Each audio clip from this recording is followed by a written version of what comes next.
அது நாமளே உட்காந்து நம்ம குழந்தைய எப்படி அதை வந்து சொல்லி கொடுக்குறோம்ல, இது வேண்டப்பா அது வேண்டப்பான்னு. அந்த மாதிரி நாமளே சில பொருட்களை நாமளே விடணும்.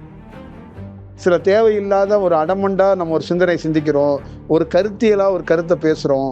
அதெல்லாம் நம்ம வந்து மாற்றப்படணும்னா நாமளே உட்காந்து மாற்றிக்கணும். மாற்றும் போது அங்கே என்ன நல்லது நடக்க போகிறதில்ல, நாம் ஆரோக்கியமாக மாறுறோம், அதே நேரத்தில் ஃப்ரீயாக மாறுறோம். தேவையில்லாத அந்த லூஸ் ஸ்டாக்கை தவிர்க்கிறோம்.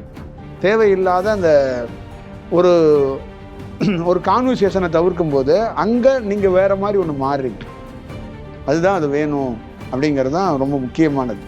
இப்போ உங்களுக்குள்ள என்னன்னா ஒரு ஒரு ஒரு இல்லறத்தரசியில் இருக்கிற ஒவ்வொரு பெண்ணுக்குள்ளே என்னன்னா, உங்களை சின்ன சின்ன விஷயங்கள் இருக்குல்ல, குட்டி குட்டியாக இருக்குல்ல, உங்களுக்கே தெரியாமல் உங்களுக்குள்ள நிறைய குறையோடி இருக்குது.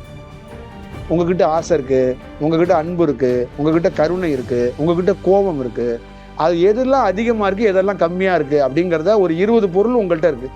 அது எது அதிகம் எது கம்மி இருக்குன்னு கொஞ்சம் கொஞ்சமாக யோசிச்சு செஞ்சீங்களே, அதில் ஒவ்வொரு பொருளாக சரி செஞ்சீங்கன்னா அங்கே கடவுள் வாழ போகிறதில்ல, குரு வாழ போகிறதில்ல, நீங்கள் தான் வாழ போறீங்க. அங்கே நீங்கள் ஜெயிச்சிருவீங்கன்னு அர்த்தம். அவ்வளோதான் அதுக்குள்ளே இருக்கிற விஷயம்.